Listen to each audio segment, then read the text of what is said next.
நேயர்கள் அனைவருக்கும் வணக்கம். இன்றைய நாள் சேனலுக்கு உங்களை வரவேற்கிறோம். இன்றைய ராசி பலன் மற்றும் குறிப்புகளை தெரிந்து கொள்ள இந்த சேனலை சப்ஸ்கிரைப் பண்ணிக்கோங்க. இன்று டிசம்பர் மாதம் செவ்வாய்க்கிழமை 3/12/2024 குரோதி வருடம் கார்த்திகை மாதம் 18ஆம் நாள். மேஷராசி நேயர்களே, இன்று உங்களுக்கு வெளியூர் பயணங்களால் ஓய்வு கிடைக்கும். ரிஷபராசி நேயர்களே, இன்று உங்களுக்கு மனதில் இந்த குழப்பங்கள் நீங்கி தெளிவு கிடைக்கும். மிதுனராசி நேயர்களே, இன்று உங்கள் உடல்நலனில் மேன்மையான சூழல் அமையும். கடகராசி நேயர்களே, இன்று நீங்கள் நினைத்த காரியங்களில் வெற்றி கிடைக்கும். சிம்மராசி நேயர்களே, இன்று உங்கள் உடல் நலம் மேம்படும். கன்னிராசி நேயர்களே, இன்று உங்களுக்கு நட்பு வட்டம் விரிவடையும். துலாம் ராசி நேயர்களே, இன்று நீங்கள் அமைதியாக செயல்பட்டு வெற்றி காண்பீர்கள்.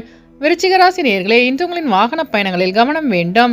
தனுசு ராசி நேயர்களே, இன்று நீங்கள் செய்கின்ற முயற்சிகள் அனைத்தும் வெற்றி பெறும். மகர ராசி நேயர்களே, இன்று உங்களுக்கு புதிய தொழில் சார்ந்த ஆர்வம் உண்டாகும். கும்பராசி நேயர்களே, இன்று உங்கள் மனதில் இருந்த பிரச்சனைகளுக்கு தீர்வு காண்பீர்கள். மீனராசி நேயர்களே, இன்று நீங்கள் எதிர்பார்த்த அனைத்தும் வெற்றி பெறும்.